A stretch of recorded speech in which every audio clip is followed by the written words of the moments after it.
안녕하세요. 저는 한국대학생 선교에서 사역하는 유일호 간사입니다. 교회 전도와 제자 훈련을 2003년부터 사역을 해왔습니다. 성도님들이 전도하기 전에 먼저 해야 할 것은 성령 충만입니다. 내가 성령으로 충만할 때 하나님께서 나를 사용하실 수 있고 나 또한 하나님의 뜻을 따를 수 있습니다. 전도에 강한 힘을 불어넣는 것이 바로 큐티입니다. 하나님 말씀 위에 내가 바로 서 있다면 잃어버린 자를 향한 하나님의 마음을 읽을 수 있으며 예수님의 심장을 가지고 죽어가는 영혼에게 다가설 수 있습니다.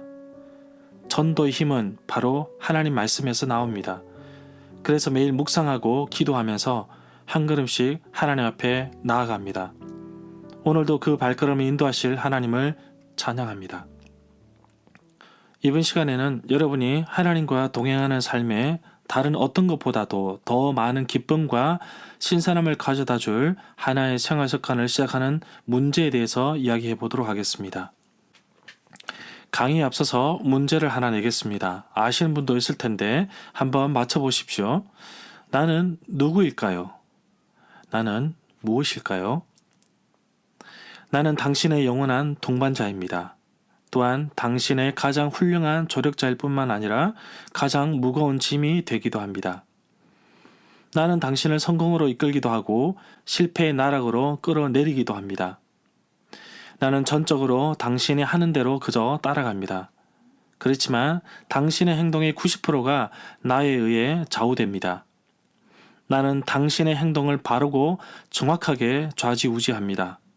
나에겐 이것이 매우 쉬운 일입니다. 당신이 어떻게 행동하는지 몇 번 보고 나면 나는 자동으로 그 일을 해냅니다. 나는 위대한 사람들의 하인일 뿐만 아니라 실패한 모든 이들의 주인이기도 합니다. 나는 인공지능 기계처럼 정밀하지만 그렇다고 해서 기계는 아닙니다. 나를 당신의 이익을 위해 이용할 수도 있고 당신의 실패를 위해 사용할 수도 있습니다. 그것은 나와 아무런 상관이 없습니다. 나를 착취하십시오. 그리고 나를 확실하게 당신의 것으로 만든다면 나는 당신 발 앞에 이 세상을 가져다 줄 것입니다. 만일 당신이 날 가볍게 여긴다면 난 당신을 파멸의 길로 이끌 것입니다. 내가 누구인지 아시겠습니까? 바로 나는 습관입니다. 습관의 사전적인 의미는 오랫동안 되풀이하여 몸에 익은 채 굳어진 개인적인 행동을 의미합니다. 여러분들은 어떤 습관을 가지고 있습니까? 어떤 습관을 가지느냐에 따라서 인생이 달라집니다. 예수님처럼 늘 기도하는 습관, 날마다 하나님 말씀 읽는 습관, 주일을 성수하며 공적인 예배에 꾸준히 참석하는 것, 함께하는 공동체를 돕고 섬기며 어려움을 이겨내는 것, 베풀어 주신 물질과 은혜에 감사하며 기쁨으로 살아가는 것, 많은 좋은 습관들이 있을 텐데 특별히 날마다 하나님의 말씀 읽는 좋은 습관을 길들이시면 좋겠습니다. 이번 시간에는 날마다 하나님의 말씀 읽는 습관을 가질 수 있는 경건의 시간을 의미 있게 가지는 방법에 대해서 알아보도록 하겠습니다. 보통 큐티라고도 부르는데 영어 단어의 의미는 조용한 시간입니다. 조용한 시간에 하나님과 깊이 있는 만남과 묵상을 통해 하나님을 만나고 주신 은혜를 나누는 시간입니다. 그래서 이번 강의에서는 큐티의 이론과 실제적인 방법을 함께 나눠보도록 하겠습니다. 큐티는 하나님 말씀을 묵상하고 적용하는 것인데 일단 하나님 말씀인 성경이 나에게 어떻게 왔는지 잠시 알아보도록 하겠습니다. AD 500년부터 1500년 상황을 보면 중세시대에는 성도님들이 성경을 읽지 못하였습니다. 안타깝게도 중세시대에는 성경이 라틴어로 되어 있었는데 가톨릭 신부들만 읽을 수 있었습니다. 그래서 성도님들은 하나님의 말씀을 제대로 알지도 못하였습니다. 가톨릭의 부패와 잘못된 교리를 개혁하고자 마틴 루터가 종교개혁을 일으켰는데 당시에 인쇄술이 발전되면서 누구나 성경을 읽을 수 있게 되었습니다. 우리나라에도 복음이 들어옵니다. 참으로 특이한 것은 외국 선교사님들이 조선 땅에 들어오기 전에 중국에서 성경을 한글로 번역하기 시작했습니다. 또 일본에 파견된 공무원 이수정도 복음을 받아들여 조선의 고위층에게 복음을 전합니다. 외국 선교사가 한국에 처음 도착했을 때 이미 조선에는 한글 성경이 번역되어 있었습니다. 영국 선교사 토마스는 중국에서 아내를 잃고 다시 조선으로 오게 됩니다. 흥성대원군이 쇄국 정책을 펴면서 대동강으로 들어오는 배에 포를 쏘아 불을 냅니다. 토마스 선교사는 쪽복음인 성경을 대동강 물에 버립니다. 그리고 토마스 선교사는 순교했습니다. 조선 땅에 와서 복음도 전해보지 못하고 순교한 그의 나이가 20대 중반이었습니다. 토마스 선교사님이 대동강물에 버린 쪽복음서를 12살 되는 최치량이 주워서 관아의 책임자 박영식에게 갖다 줍니다. 한문 성경 종이질이 너무나 좋아서 박영식은 성경책으로 자기 집 방에 도배를 합니다. 그곳에 바로 교회가 세워집니다. 널다리 교회입니다. 그리고 나중에 장대현 교회로 바뀝니다. 사진에 보이는 평양 장대현 교회는 기역자 모양으로 되어 있습니다. 남녀 7세 부동석이라는 유교의 가르침 때문에 교회에 들어가는 문이 서로 달랐습니다. 남자는 이쪽으로, 여자는 저쪽으로 들어갔습니다. 목사님께서는 기역자 중간에서 양쪽으로 바라보며 설교를 하셨다고 합니다. 한국교회가 1900년대에 양쪽으로 팽창하면서 가장 필요했던 것은 바로 성도님들의 성장에 맞는 성경을 보는 습관을 갖는 것이었습니다. 그러나 홍수에 먹을 물 없다고 말합니다. 날마다 TV와 라디오, 스마트폰에서 쏟아지는 하나님 말씀이 있지만 정작 그 말씀을 사모하고 살아가는 사람은 극히 드문 것을 볼 수 있습니다. 하나님 말씀 묵상은 마치 밥을 먹는 것과 같습니다. 음식을 먹고 건강하듯이 꾸준히 경건의 시간을 갖게 되면 영적으로 건강해지는 것입니다. 그렇다면 어떻게 성경을 읽어야 할까요? 경건의 시간인 큐티에서는 한자 한자 묵상하며 읽어야 합니다. 마치 농부가 호미로 흙을 파헤치듯이 꼼꼼하게 읽어야 합니다. 그러나 또한 성경을 속독으로도 읽어야 합니다. 마치 빠르게 지나가는 비행기처럼 숲 전체를 볼 수 있는 안목도 필요하듯이 성경의 전체 흐름과 주요 계율을 통해 구성도 알아가는 것이 필요합니다. 정리하자면 성경을 좀 더 알아가기 위해서는 큐티만으로는 부족합니다.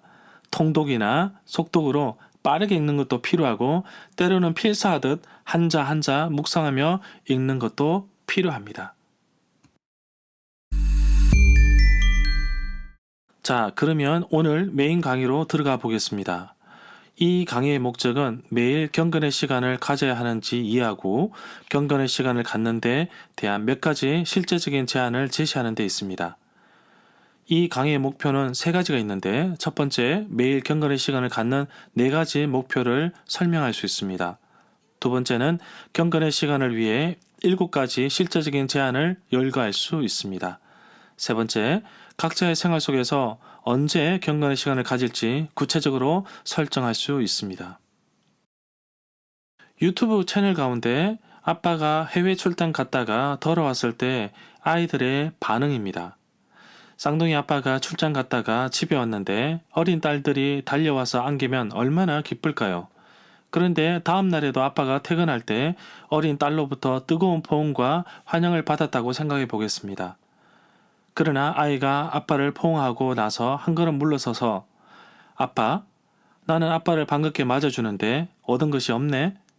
아빠는 그 많은 포옹의 목적이 사랑을 표현하는 것이라고 생각하였는데 아이는 그런 행동을 통해 무언가 얻어낼 것을 기대했던 것입니다. 마찬가지로 우리는 이번 시간에 의미 있는 경건의 시간을 갖는 방법을 생각함에 있어서 그저 하나님께로부터 무언가를 얻고자 하는 생각보다 하나님께 사랑을 표현하고 하나님과 교제를 즐기자는 생각으로 임해야겠습니다. 그렇게 할 때 우리는 얼마나 많은 은혜와 혜택을 입을지 또 스스로 놀라게 되리라 생각됩니다. 그래서 경건의 시간 중에는 하나님이 누구신가, 하나님이 어떤 분이신가 하는 사실에 마음을 집중하는 것이 중요합니다. 여러분들이 예수 그리스도의 형상을 본받을 수 있도록 하나님께 구하십시오. 우리가 어떻게 하나님을 보느냐에 따라서 우리는 예수 그리스도의 형상을 본받게 됩니다. 그리고 우리는 우리의 예배 대상인 하나님을 닮게 됩니다. 그렇기 때문에 하나님에 대하여 정확한 견해를 갖는 것은 매우 중요합니다.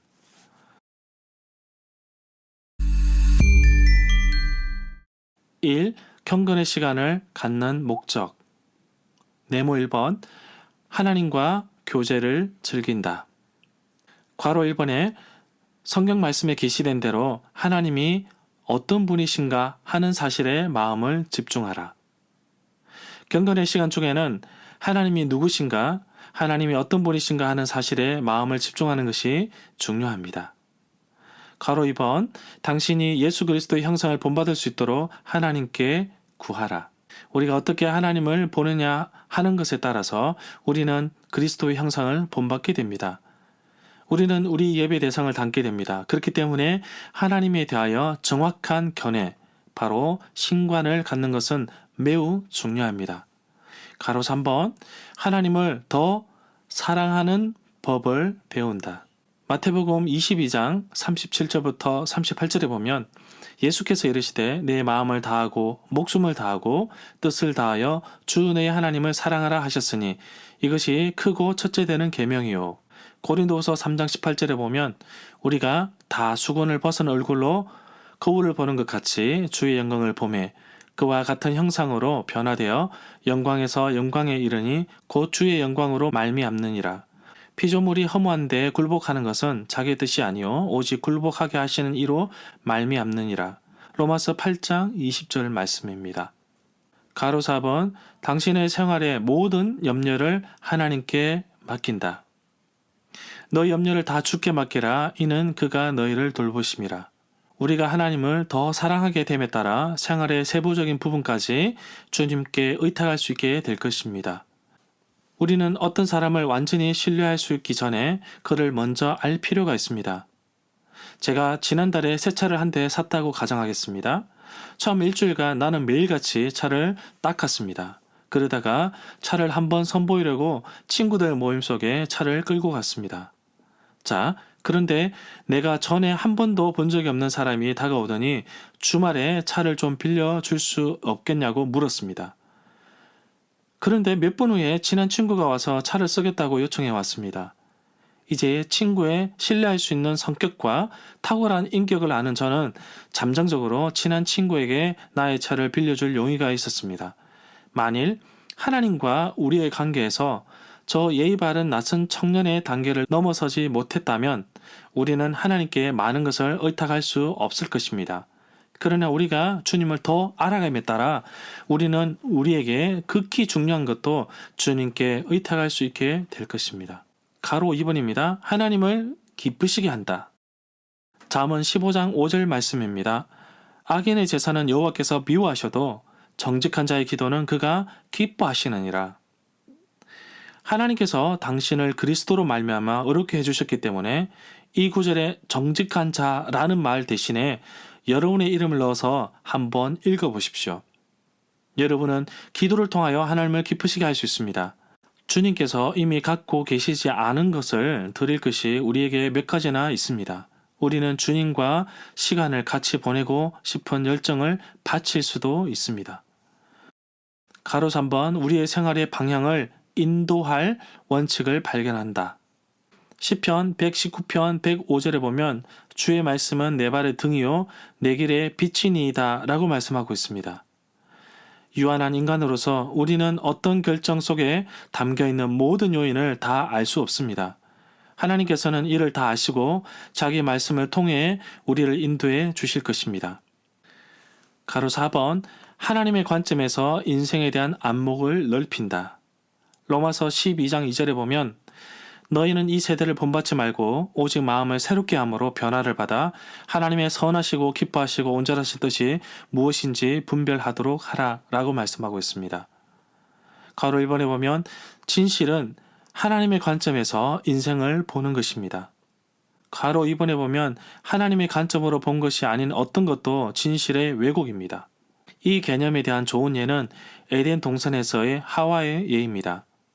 하나님의 관점은 아담과 하와가 순종하는 것에 최선을 다하는 것입니다. 사탄은 하와에게 하나님과 순종에 대한 그릇된 견해를 제시하는 데 성공했습니다. 그것은 진실된 왜곡이었습니다. 물론 이와 같은 그릇된 관점은 우리를 파멸로 인도합니다. 경건의 시간을 갖는 목적을 들으신 여러분께서는 어떻게 하면 경건의 시간을 가질 수 있는가 그 방법에 대해서 궁금해 하실 것입니다. 두 번째 시간에서는 매일 경건의 시간을 갖는데 실제적인 제안에 대해서 알아보도록 하겠습니다.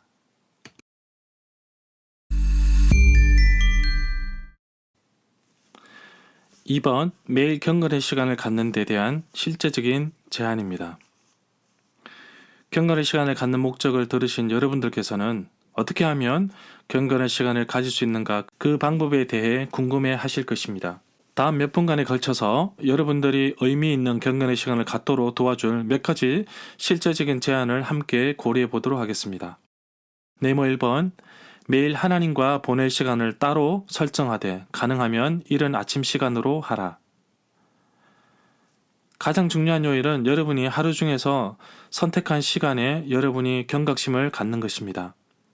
어떤 분들은 시간을 정하여서 아침에 또는 새벽기도 마치고 또 아이를 기르는 엄마는 아이가 잠들 때에 또 아이들이 학교를 가고 나서 설거지한 이후에 이렇게 시간을 정해놓은 가운데 여러분들이 경건의 시간을 가지시면 됩니다. 가장 중요한 것은 여러분들이 정한 시간이 매일 일정하면 좋다는 것입니다. 시편 5편 3절에 보면 여호와여 아침에 주께서 나의 소리를 들으시려니 아침에 내가 주께 기도하고 바라리이다. 하루를 시작하는 그 시점에 여러분들이 하나님께 기도하고 하루를 말씀으로 시작하면 좋겠습니다. 네모 2번 산만하지 않고 혼자 있는 장소를 찾도록 하라. 여러분들이 큐티를 하고자 하지만 여러분의 마음을 산만하지 않도록 여러분을 도와주는 좋은 장소가 있으면 좋겠습니다. 또 여러분들의 성경이라든지 경건의 일지 또는 기도 수첩을 가지고 기도하되 여러분이 기도하신 기도 제목들을 적으시고 또 하나님께로부터 오는 생각들을 메모를 해놓으면 좋겠습니다. 시편 119편 18절에 보면 내 눈을 열어서 주의 율법에서 놀라운 것을 보게 하소서. 여러분들이 큐티를 하는 가운데 묵상하는 가운데 잡념이 여러분의 기도 시간을 방해하지 못하도록 되도록이면 산만하지 않는 곳에서 큐티를 하시면 좋겠습니다. 하나님께서 여러분들의 경건의 시간에 대해서 어떻게 생각하실지 혹시 생각해 본 적이 있으십니까? 너무나 바빠서 버스나 지하철 안에서 말씀을 읽으시는 분들도 있는데 가능하다면 조용히 경건의 시간을 보낼 수 있는 장소를 선택해서 큐티를 하시는 게 좋겠습니다.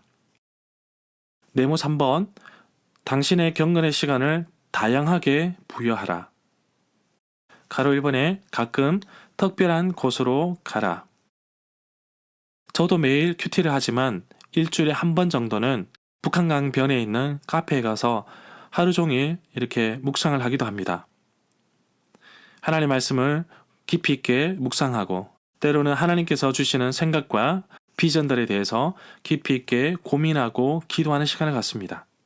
그런 곳이 아니라면 혼자만 있는 곳 또는 아이들이 잠든 가운데 자기 전에 조용한 곳에서 기도하시는 것도 좋은 방법입니다. 가로 2번 가끔 성경과 경건의 시간을 위한 책자를 함께 사용하라. 성경책을 가지고 큐티하는 것이 가장 좋겠습니다만 성경에 대한 지식과 이해를 돕기 위해서 큐티를 도와주는 책자들이 많습니다. 한국 교회에는 많은 큐티 책들이 있습니다. 그러나 가장 좋은 것은 함께 말씀을 묵상하고 나누기 위해서는 같은 책을 사용하시는 것이 좋습니다. 네모 4번 찬양과 경배로 시작하라. 괄호 1번에 보면 당신은 노래를 통하여 하나님을 경배하고 찬양할 수 있습니다. 시편 28편 7절에 보면 여호와는 나의 힘과 나의 방패시니 내 마음이 저를 의지하여 도움을 얻었도다. 그러므로 내 마음이 크게 기뻐하며 내 노래로 그를 찬송하리로다. 시편 100편 4절에 보면 감사함으로 그 문에 들어가며 찬송함으로 그 궁중에 들어가서 그에게 감사하며 그의 이름을 송축할지어다. 찬양과 경배로 경건의 시간을 시작하시면 되겠습니다. 가끔 찬양이라든지 찬송가, CCM 같은 찬양을 틀어놓고 묵상하는 것도 좋습니다. 이 찬송과 기도의 시간에 하나님의 영광과 인격을 더욱 깊이 당신에게 드러내 주시도록 기대하는 마음으로 하나님 앞에 나가십시오. 하나님께서 여러분들의 필요하시는 지점으로 이끌어 주시고 또한 만나 주실 것입니다. 가로 이번에 성경 말씀으로 다시 하나님께 기도함으로써 당신은 하나님을 찬양하고 경배할 수 있습니다. 성경의 일정 부분, 시편, 구약의 선지서 등을 읽고 그 내용에 따라서 예배, 찬양, 간구 등으로 바꾸어서 하나님께 기도하셔도 되겠습니다. 하나님의 하나님 되심을 인하여 하나님을 예배하십시오. 성경에서 시편 103편을 펴셔서 읽으셔도 되겠습니다. 예를 들어 보겠습니다. 내 영혼아 여호와를 송축하라. 저의 가장 큰 은택이 나의 주님 예수 그리스도를 통해 얻은 영생임을 인하여 주께 감사합니다. 주께서 나를 위해 죽으심으로 제가 죄사함을 얻고 모든 병에서 고침을 받을 것을 감사합니다. 하나님께 귀를 기울여 듣는 것이 말하는 것 못지않게 중요합니다. 여러분의 마음을 다하여 서두르지 말고 하나님 앞에서 시간을 드리도록 노력해 보십시오. 네모 5번입니다. 하나님께서 여러분의 마음을 살피도록 구하십시오. 시편 139편 23절부터 24절을 읽어보겠습니다. 하나님이여 나를 살피사 나의 마음을 아시며 나를 시험하사 내 뜻을 아옵소서. 내게 무슨 악한 행위가 있나 보시고 나를 영원한 길로 인도하소서. 가로 1번입니다. 성령이 지적해 주시는 어떠한 죄라도 자백하라. 여러분 이렇게 말해 보십시오. 주님, 제 생활에 주님을 슬프게 하는 것이 있습니까? 주님께서 말씀해 주십시오. 이렇게 고백하는 마음으로 나갔으면 좋겠습니다. 시편 66편 18절에 보면 내가 나의 마음에 죄악을 품었더라면 주께서 듣지 아니하시리라고 말씀하고 있습니다. 요한일서 1장 9절의 말씀에 하면 만일 우리가 우리 죄를 자백하면 그는 미쁘시고 의로사 우리 죄를 사하시며 우리를 모든 불의에서 깨끗하게 하실 것이요라고 말씀하고 있습니다. 에베소서 5장 15절 말씀도 읽어보겠습니다. 그러므로 너희가 어떻게 행할지 자세히 주의하여 18절 말씀입니다. 오직 성령으로 충만함을 받으라. 20절 말씀입니다. 범사에 우리 주 예수 그리스도의 이름으로 항상 아버지 하나님께 감사하며 우리가 죄사함을 경험하게 되면 자유롭게 하나님과 교제하게 됩니다.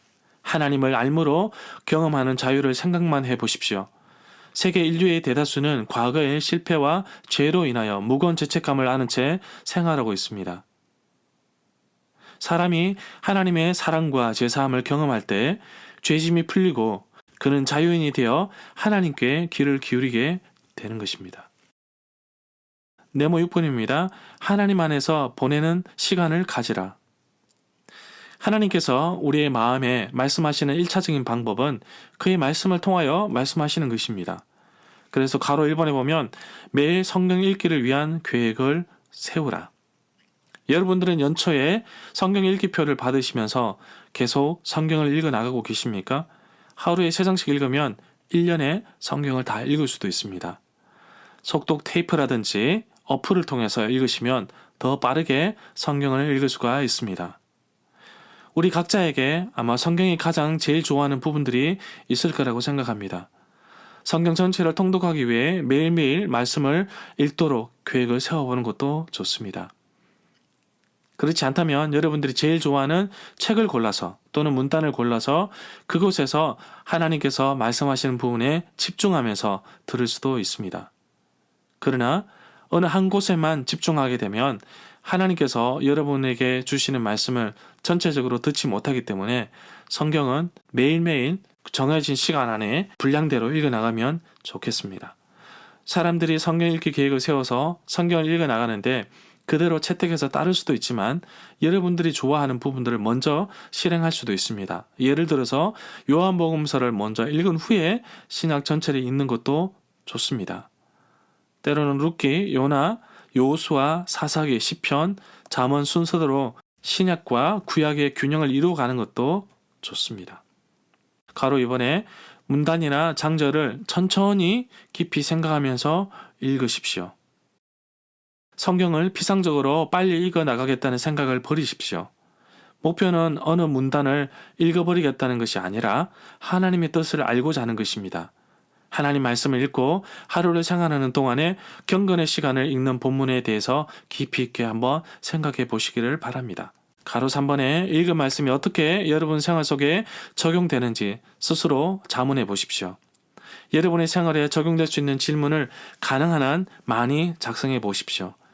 그래서 이 사실이 내 생활에 어떤 차이를 가져줄 수 있는가, 이런 질문도 해보십시오. 이것이 성경에 없다면 내가 주님과 동행하는데 영향이 있지 않을까, 이런 자문도 해보십시오. 가로 4번, 가끔 소리를 내어 읽어보십시오. 이해와 정서적인 느낌을 위해 가끔 소리를 내는 것도 도움이 될 때가 있습니다. 가로 5번, 제가 여러분들에게 1분의 시간을 드리겠습니다. 빌립보서 2장 13절 말씀을 여러분의 개개인에 적용시켜서 한번 문장으로 만들어 보십시오. 그러면 다음과 같은 문장이 나올 수도 있습니다. 내 안에 행하시는 이는 하나님이시니 주님께서는 주님을 기쁘시게 하고 싶은 마음과 기쁘게 할 수 있는 능력을 나에게 주십니다. 읽는 문단 안에 모든 동사와 명사, 형용사 등을 유의하십시오. 그렇게 하면 재미도 있고 여러분의 읽는 내용에 집중할 수 있게 합니다. 우리가 드린 아이디어는 말씀을 상고하는 여러분이 시간을 보다 유익하게 할 수 있도록 도움을 주는 힌트에 불과한 것입니다. 이러한 제안을 무슨 철칙처럼 따르라는 것이 아닙니다. 자, 그러면 여러분들이 빌립보서 2장 13절 말씀을 1분 동안 한번 묵상해 보시기를 바랍니다.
괄호 6분입니다. 주요 부분에 밑줄을 치라. 잠언 1장 7절 말씀입니다. 여호와를 경외하는 것이 지식의 근본이오늘 미련한 자는 지혜와 훈계를 멸시하느니라. 여러분이 성경이 읽는 동안에 문단 안에 있는 모든 형용사, 명사, 동사에 유의하십시오. 그렇게 읽으면 재미도 있고 여러분이 읽는 내용 가운데 집중할 수도 있습니다. 네모 7번, 기도하면서 시간을 보내라. 여러분의 생활과 경험 속에 예수님의 인격과 반응이 나타나게 해달라고 하나님께 기도하십시오. 스스로를 위해, 특별히 우리의 영적 성장을 위해 기도하는 것은 매우 중요합니다.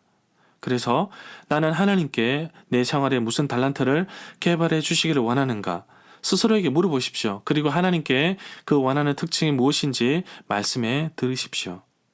고린도후서 3장 18절에 보면 우리가 다 수건을 벗은 얼굴로 거울을 보는 것 같아 주의 영광을 보매 그와 같은 형상으로 변화하여 영광으로 영광에 이르니 곧 주의 영광으로 말미암느니라. 가로 2번에 보면 구체적으로 개인과 지역적인 관심사를 위해 기도하라. 당신의 기도를 구체적으로 하여 목록을 만들고 응답을 확인하라. 일간 신문이나 정기 간행물 또는 뉴스 자료를 통하여 인도하심을 받도록 하라. 가로 3번입니다. 매일 다른 기도 제목을 위하여 기도하라. 매일 기도에 포함시킬 수 있는 관심사를 여러분들이 기도 수첩에 적으시면 좋겠습니다. 개인 개발을 위해서 또는 개인적인 관심사와 환경을 위해서 개인적인 영향을 미칠 수 있는 분야들, 가족을 위해서 또 그리스도인의 친구들, 불신자, 시리에 빠진 사람들, 아프신 분들, 여러분의 선배와 상관 그리고 지도자들, 앞으로 다가올 행사들, 그리고 선교사님들과 후원하고 있는 선교사님들, 교회 부흥과 도덕적 영성, 각성 등을 위해서 여러분들이 기도 제목을 두고 기도하시면 좋겠습니다. 가로 4번입니다. 하나님의 인도하심과 신실함에 대한 기록으로 사용할 수 있도록 날짜와 제목, 적용 선고, 실천한 행동, 결과, 응답하는 날짜까지 읽어서 기록하면 좋겠습니다. 큰 3번입니다. 실천사항. 다음 주간 동안 매일 경건의 시간을 가질 수 있도록 시간과 장소를 정하십시오. 다음 주 중에 경건의 시간을 사용할 수 있는 7가지 성경 문단을 열거하고 길이가 한 장 이내 되도록 문단을 선택해서 여러분들이 한번 적어보시기를 바랍니다.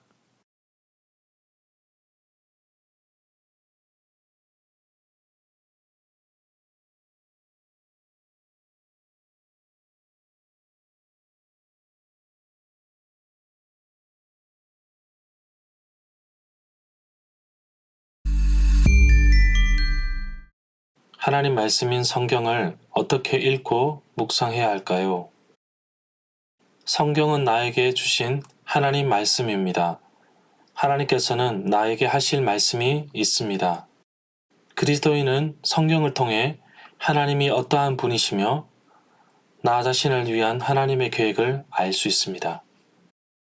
성경을 알고 이해함으로써 성숙한 그리스도인의 생활을 시작할 수 있습니다. 역사를 통해 하나님은 그가 창조하신 사람들과 대화하기를 원하셨습니다.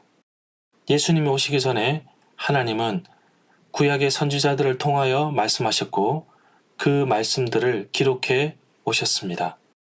그 후 하나님은 친히 그의 말씀을 이 세상에 보내셨으며 그 말씀은 예수님 안에 있습니다. 예수님이 이 세상에 계셨을 뿐만 아니라 그의 죽으시고 부활하신 후에도 하나님은 사도들로 하여금 예수님의 말씀들과 사역을 기록하도록 사도들을 인도하셨습니다. 언제라도 순종할 각오가 되어 있었던 그들의 신실함의 결과가 바로 신약 성경입니다. 성경은 하나님께서 나에게 말씀하시고자 하는 것의 완전한 기록입니다. 성경은 나와 교제하기를 원하시고 나의 예배를 받으시는 하나님이 주신 것입니다.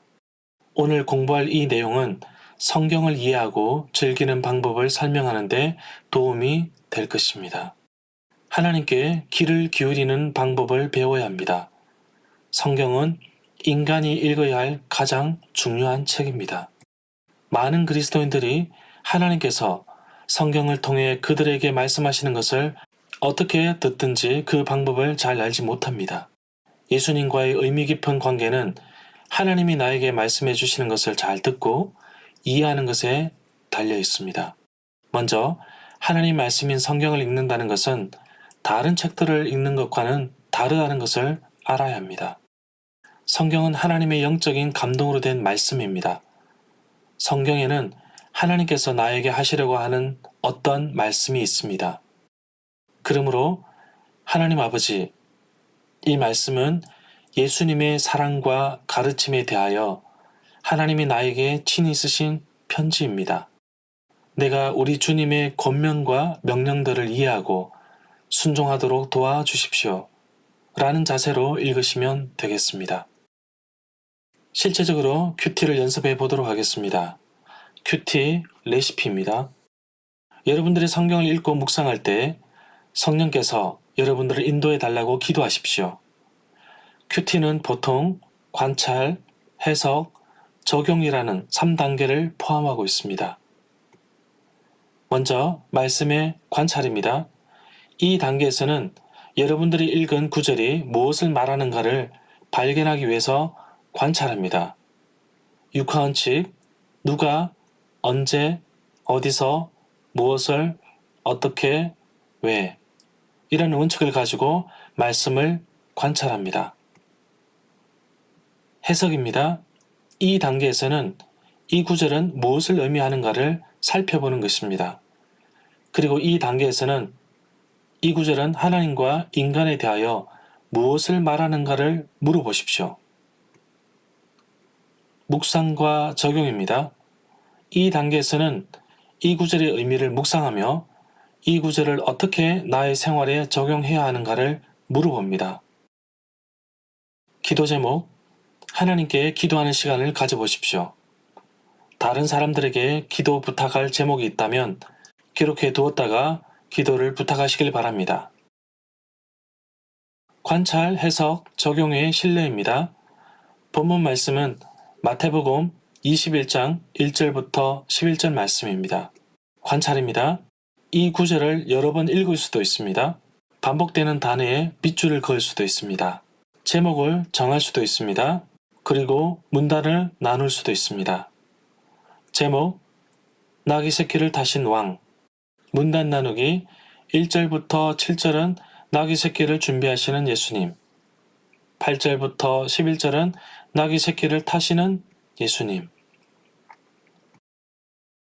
관찰, 마태복음 21장 1절부터 11절 말씀입니다.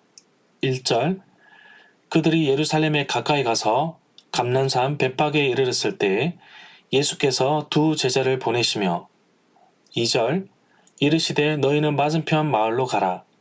그리하면 곧 매인 나귀와 나귀 새끼가 함께 있는 것을 보리니 풀어 내게로 끌고 오라. 3절, 만일 누가 무슨 말을 하거든 주가 쓰시겠다 하라. 그리하면 즉시 보내리라 하시니. 4절, 이는 선지자를 통하여 하신 말씀을 이루려 하심이라. 일러스되. 5절, 시온의 딸에게 이르기를 내 왕이 내게 임하나니 그는 겸손하여 나귀 곧 멍에 매는 짐승의 새끼를 탔도다 하라 하였느니라. 6절, 제자들이 가서 예수께서 명하신 대로 하여. 7절, 나귀와 나귀 새끼를 끌고 와서 자기들의 겉옷을 그 위에 얹음에 예수께서 그 위에 타시고. 8절, 무리의 대다수는 그들의 겉옷을 길에 펴고 다른 이들은 나무 가지를 베어 길에 펴고. 9절, 앞에서 가고 뒤에서 따르며 무리가 소리 높여 이르되 호산나 다윗의 자손이여 찬송하리로다. 주의 이름으로 오시는 이여 가장 높은 곳에서 호산나 하더라. 10절, 예수께서 예루살렘에 들어가시니 온 성이 소동하여 이르되 이는 누구냐 하거늘. 11절, 무리가 이르되 갈릴리 나사렛에서 나온 선지자 예수라 하니라. 해석입니다. 마태복음 21장 1절부터 11절 말씀. 예수님은 예루살렘에 도착하기 직전에 제자들을 보내어 나귀 새끼를 구해해 오라고 하시는데 이렇게 하신 것은 스가랴 선지자의 예언을 이루기 위함이었습니다. 스가랴 9장 9절의 말씀입니다. 그는 공의로우시며 구원을 베푸시며 겸손하여서 나귀를 타시나니 나귀의 작은 것 곧 나귀 새끼니라. 스가랴 9장 9절 하반절 말씀입니다. 예수님은 진정한 평화의 왕으로 오신 분이십니다. 스가랴의 예언대로 우람찬 말이나 멋진 전차를 타고 오시지 않고 아주 겸손한 모습으로 나귀 새끼를 타고 오셨지만 진정한 평화의 왕으로 오신 분이십니다. 예수님께서 예루살렘 성에 들어오실 때 사람들은 호산나 하고 외쳤습니다. 호산나의 뜻은 구원해 주세요 라는 뜻입니다. 그런데 사람들은 예수님이 갈릴리 나사렛 출신이라는 것 때문에 어리둥절하는 모습을 볼 수 있었습니다. 적용입니다. 주님께서 필요하시다면 나귀 새끼를 기꺼이 드리는 주인. 이 사람의 이름은 모릅니다. 그러나 이 한 사람의 헌신으로 예수님은 구약 성경의 예언을 이루셨습니다. 비록 연약한 나 한 사람의 헌신과 수고일지라도 복음을 위해 귀하게 쓰임받을 수 있다는 사실을 잊지 않겠습니다. 기도 제목입니다. 사순절이 시작되었습니다. 예수님께서 나귀 타고 입성하신 것은 십자가를 지기 위함입니다. 사순절 기간 동안 예수님께서 받으신 고난을 깊이 생각하고 나도 주님을 위해 기꺼이 드리는 삶을 살게 하옵소서. 예수님의 이름으로 기도합니다. 아멘. 관찰, 해석, 적용의 신뢰입니다. 시편 1편 1절부터 6절입니다. 말씀의 관찰입니다. 1절, 복 있는 사람은 악인의 꾀를 따르지 아니하며 죄인의 길에 서지 아니하며 오만한 자들의 자리에 앉지 아니하고.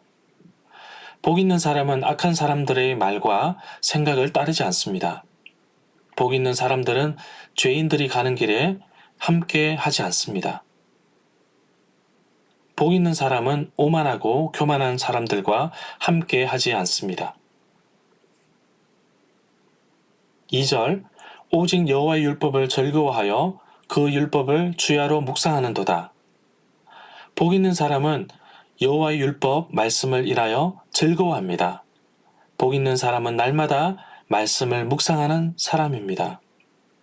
3절 그는 시냇가에 심은 나무가 철을 따라 열매를 맺으며 그 잎사귀가 마르지 아니함 같으니 그가 하는 모든 일이 다 형통하리로다. 복 있는 사람은 시냇가에 심은 나무처럼 계절을 따라 열매를 맺습니다. 복 있는 사람은 잎사귀가 마르지 않습니다. 복 있는 사람은 하는 모든 일이 형통합니다. 4절 악인들은 그렇지 않으며 오직 바람에 나는 겨와 같도다. 복 있는 사람에 반대되는 악한 사람은 위의 모든 내용에 반대됩니다. 악한 사람은 마치 바람에 요동치는 겨, 쭉정이와 같습니다. 5절 그러므로 악인들은 심판을 견디지 못하며 죄인들이 의인들의 모임에 들지 못하리로다. 악한 사람은 여호와의 심판을 견디지 못합니다.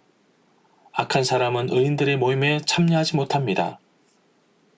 6절 무릇 의인들의 길은 여호와께서 인정하시나 악인들의 길은 망하리로다. 의인의 길은 여호와께서 인정하십니다. 악한 사람들의 인생의 끝은 망합니다. 해석 부분입니다. 1절 복 있는 사람은 악인들의 꾀를 따르지 아니하며 죄인들의 길에 서지 아니하며 오만한 자들의 자리에 앉지 아니하고 하나님은 악한 사람의 꾀를 따르지 않기를 원합니다. 하나님은 죄인들이 가는 길에 함께 하지 않기를 원합니다.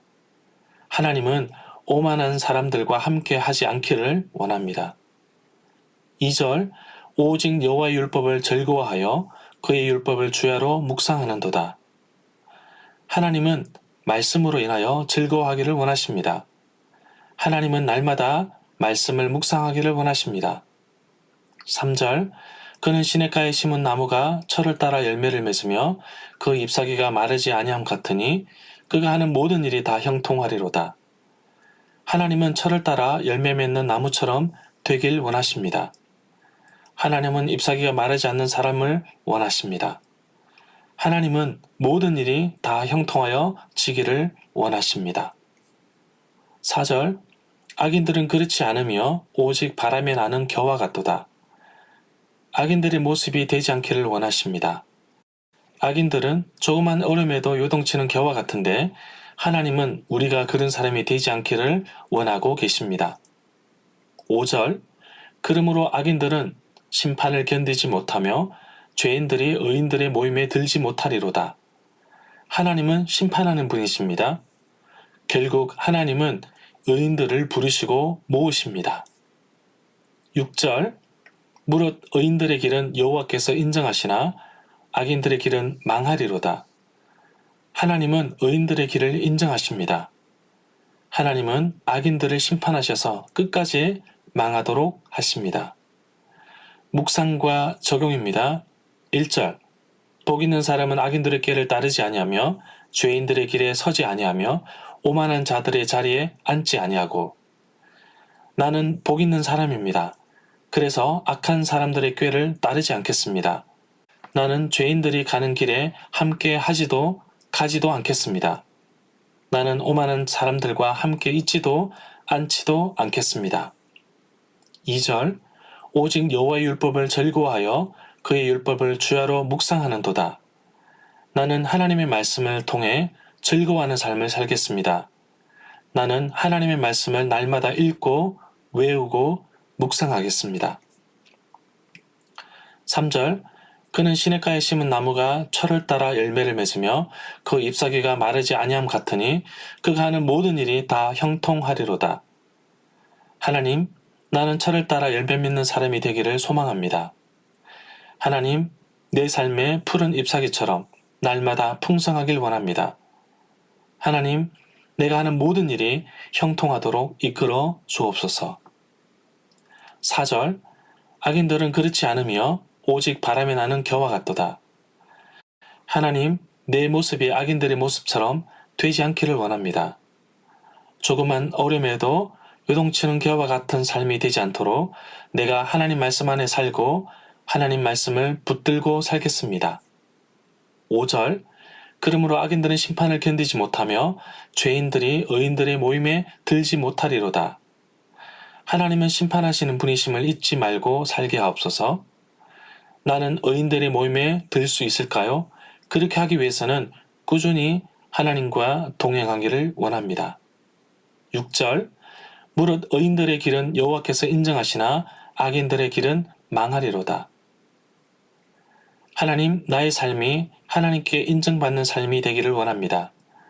나의 삶 끝이 망하지 않고 하나님으로 인하여 날마다 열매 맺고 풍성한 삶이 되길 소원합니다.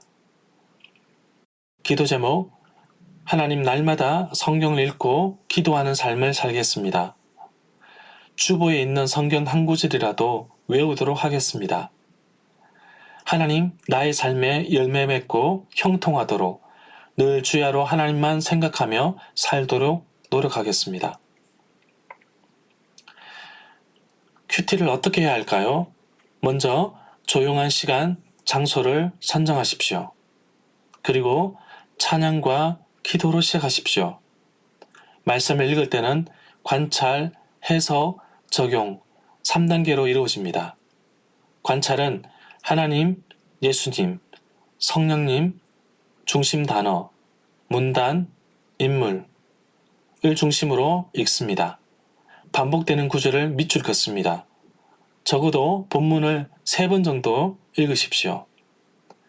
해석은 어려운 단어, 문화적 지리 배경, 보편적인 원리를 찾습니다. 적용, 개인적인 것, 구체적인 것, 실천 가능한 것을 적습니다. 그리고 마지막으로 기도로 마칩니다. 이상으로 경건의 시간을 의미 있게 가지는 방법 강의를 마치도록 하겠습니다. 감사합니다.